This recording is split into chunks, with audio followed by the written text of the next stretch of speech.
Hey guys, welcome back to the Readers. I hope you are having an amazing day. Let's get right into the stories. The first one is a pro-revenge story. I started dating a girl about 7 years ago. When we met, she was getting up on her feet and trying to find her way in life. I let my imagination take over and started envisioning her potential and what kind of life we would have together. I had never had the feeling of disarmed, punch-drunk love that I had for her, and that probably clouded my judgment. Throughout our time together, she would reach out and ask for money for things. Repairing a car, paying a bill, etc.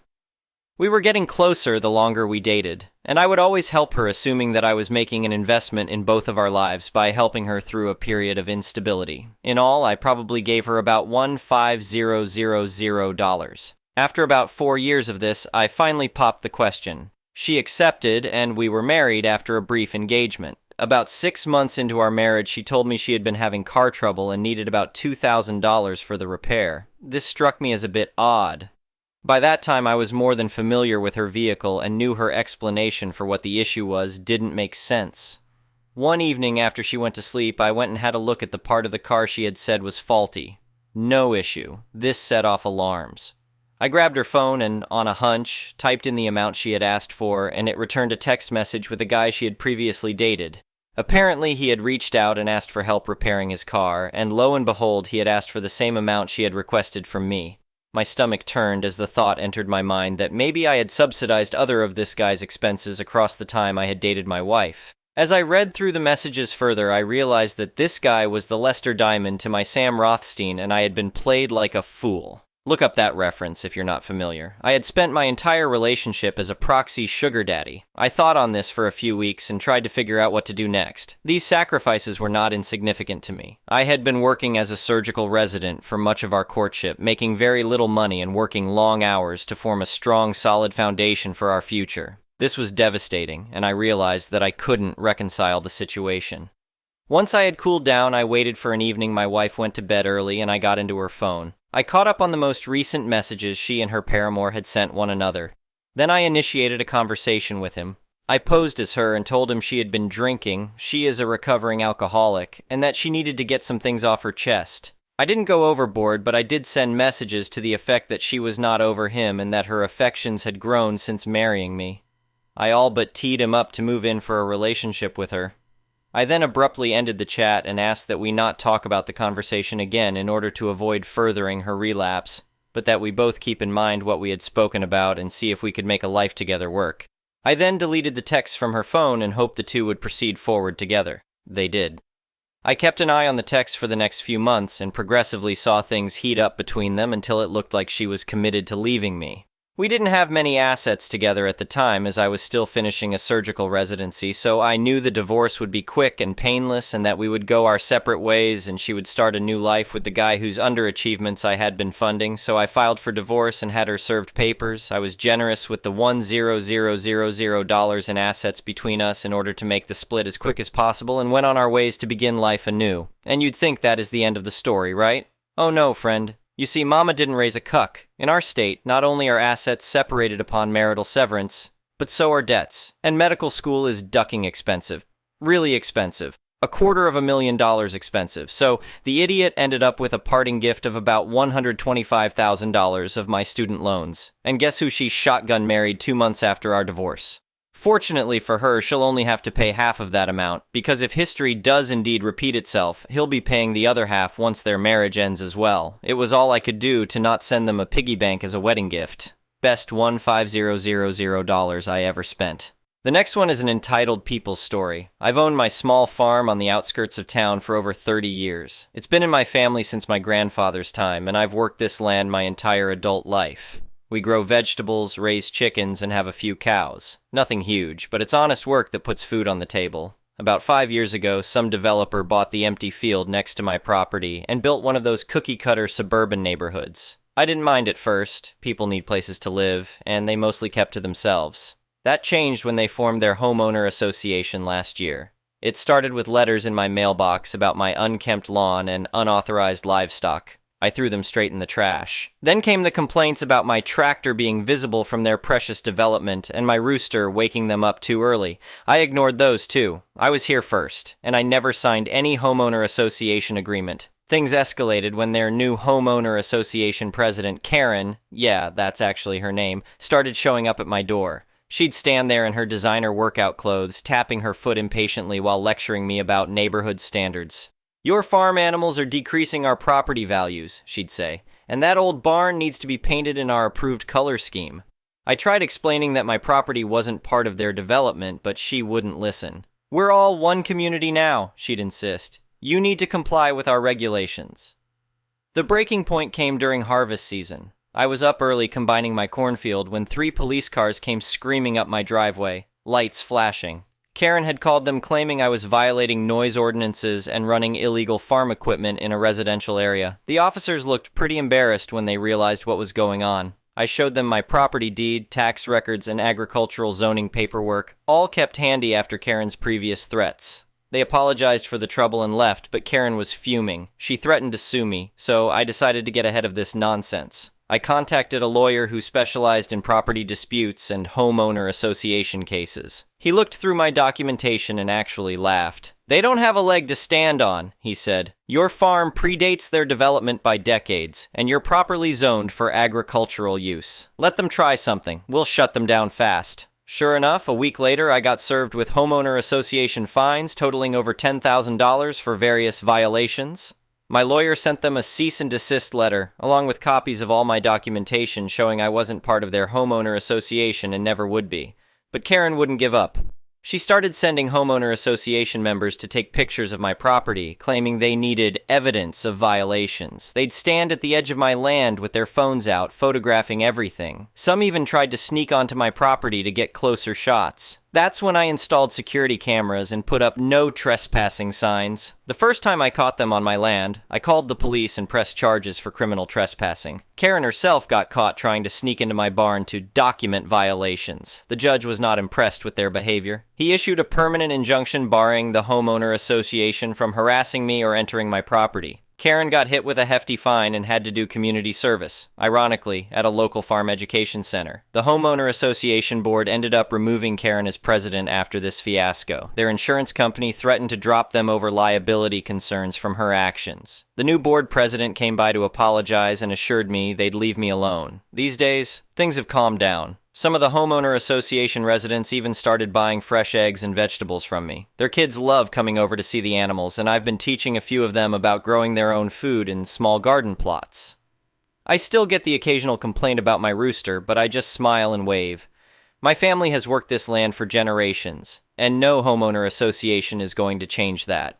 They can keep their manicured lawns and approved paint colors. I'll stick to my farm just the way it is. The next one is a petty revenge story. Back when I was doing courier work, the company I worked for had a contract to deliver suspension upgrade kits for 4 WDs. I'm talking heavy AF leaf springs, dampers, etc. So one day I have a delivery to a house, steep driveway, no way I can get my truck to it, so I have to hand unload it. Before that, I check to make sure someone is home, so I knock on the door and I can hear a female voice inside laughing and chatting on the phone. Hearing this, I think, great, someone's home. I can do the delivery easy as. Instead, what I got was knocking several times loudly with no response. The delivery docket had the phone number of the customer, so I called him and it turned out it was his mom, and this wasn't out of character for her. He apologized and said to leave it at the front door. Cue petty revenge. I've unloaded this pallet of heavy leaf springs and stacked them up against the security door, ensuring the only way open the door was to clear the items from the front. Not 10 seconds after I've turned and was walking back down the driveway, the door opens and she notices what's happened.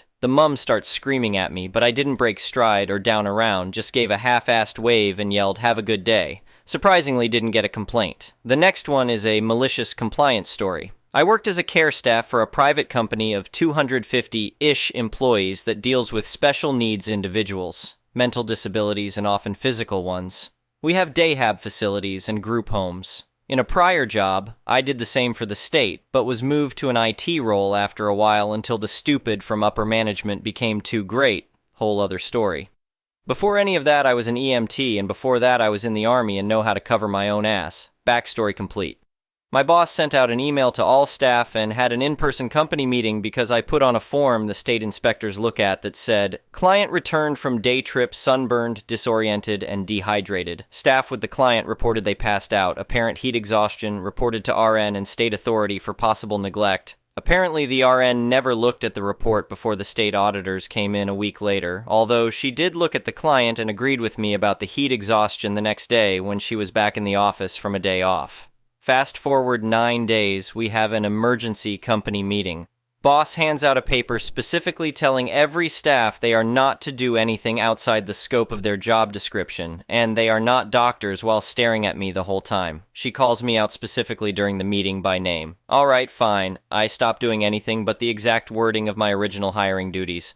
2 months pass. One day I get a call about a problem with the computers at the main office in San Antonio. My job is over an hour away. I had traditionally done all the IT troubleshooting, as I was one for the first hires of the company, and I had a background for it. Boss calls me on my day off and asks me to drive to the main office and fix their computer system. I said to her, I cannot do anything outside of my listed duties per your order. Then I hang up and turn the phone off until dinner. After I turn the phone back on, I get a call within 10 minutes from the company owner.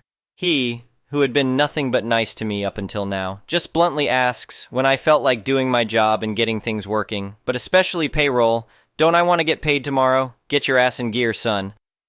That may indeed have been the wrong way to start the conversation with someone who wasn't being paid extra for their IT problems. I referred him to the email and in-person letter boss had put out, then I pointed out how company policy had a no firearms rule, but he specifically always carried a COPS to all company meetings and events on his right hip, calling it out by model as a Kimber 4. I then politely advised him to find a way to deal with his own problems, as the computers being bricked wasn't one of mine, but paying employees such as me was one of his per state and federal law, and hung up. Turned my phone off again until I was at work 2 days later. In that time, apparently 3 staff had quit from failing to be paid, 18 more were threatening to, and the owner had driven over to have a chat with boss and myself. They laid out that as a senior care staff, my job role had expanded over the years I was there, 5 at that point, and I countered that the pay hadn't, at all, since I had been hired. My doing IT work was a charity from me, not a job requirement, and I appreciated none of the disrespect I had gotten lately from either of them. I also pointed out that I knew full well that a contract IT company would cost them at least hundreds, if not thousands, for a consult, and at least $200 an hour, and if I deigned to fix their problem, it would take about 3 hours. Owner offered me a 50-cent raise and 3 hours overtime. I countered with a public apology in front of all staff from boss, a $3 HR raise, and an exemption from the no-carry firearm policy he was being hypocritical about. They said no, so I said I'll be in the back with the clients doing my job duties and let me know when they contacted an IT company and changed their minds.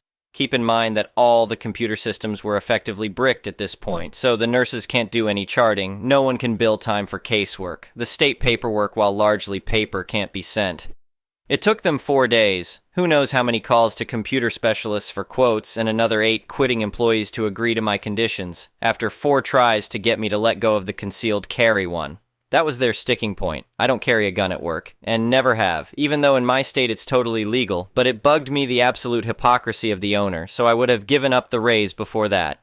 In the end, it turns out that the owner's wife deleted something she shouldn't have had access to, and it took all of 8 minutes to restore them from backups I personally had on an old hard drive I wasn't using that the company said were an unnecessary cost. The next one is an entitled people's story.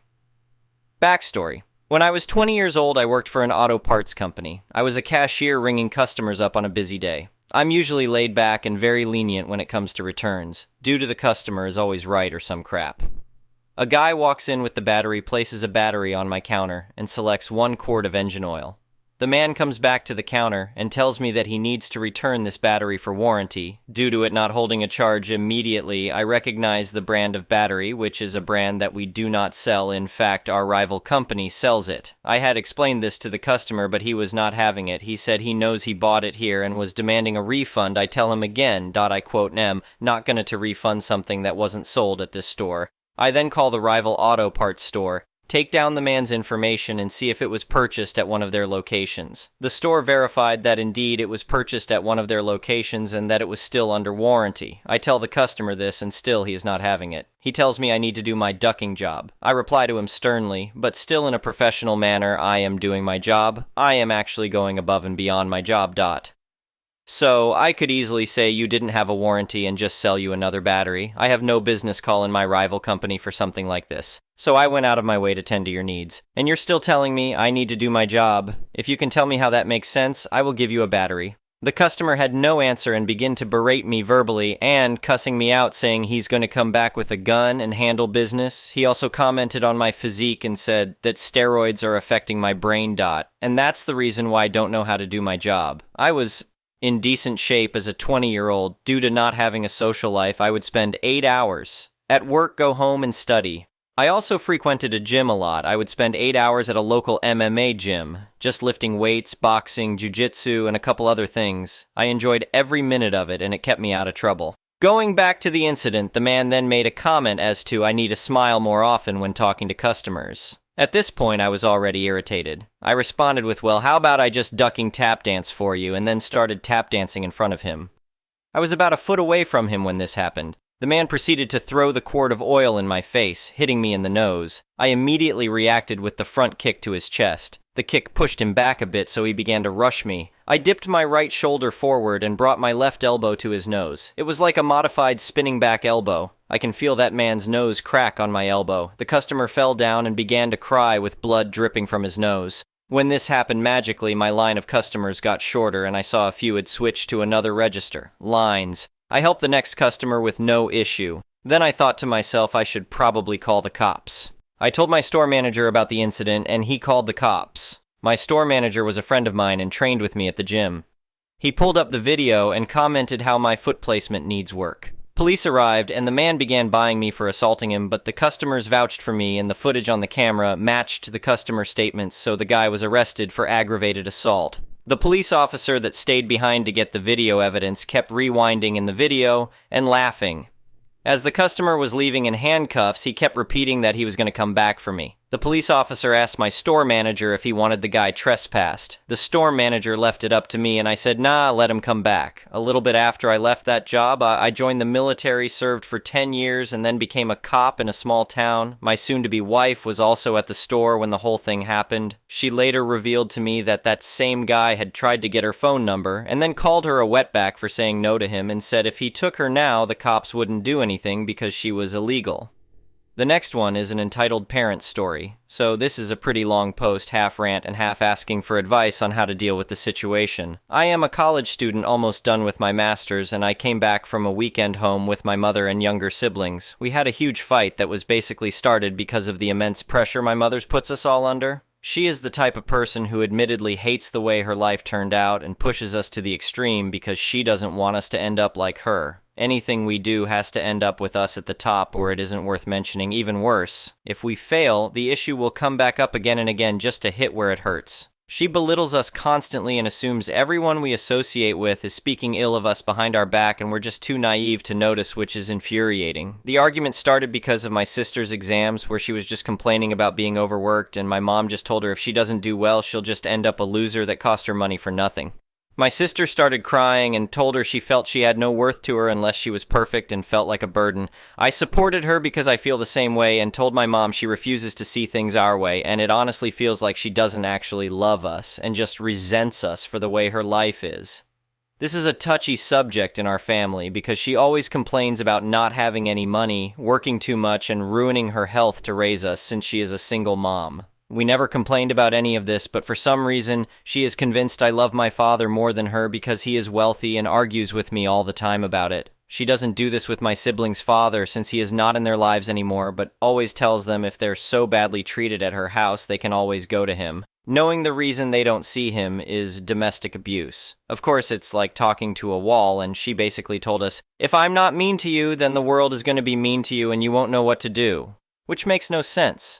I know that she blames her parents for not pushing her to go to school and have a good career, but how can I make her understand acting like this will just push us away? She always guilt trips me about not coming home very often now that I live with my BF, and even insinuated he was the one who broke my arm to keep me away. I don't really want to cut contact since my siblings live there anyways, and I feel she has no one but us in her life, but I don't really know how to go from here. Thank you for watching. I would really appreciate it if you could like the video and subscribe to our channel if you haven't already. We'll see you again tomorrow.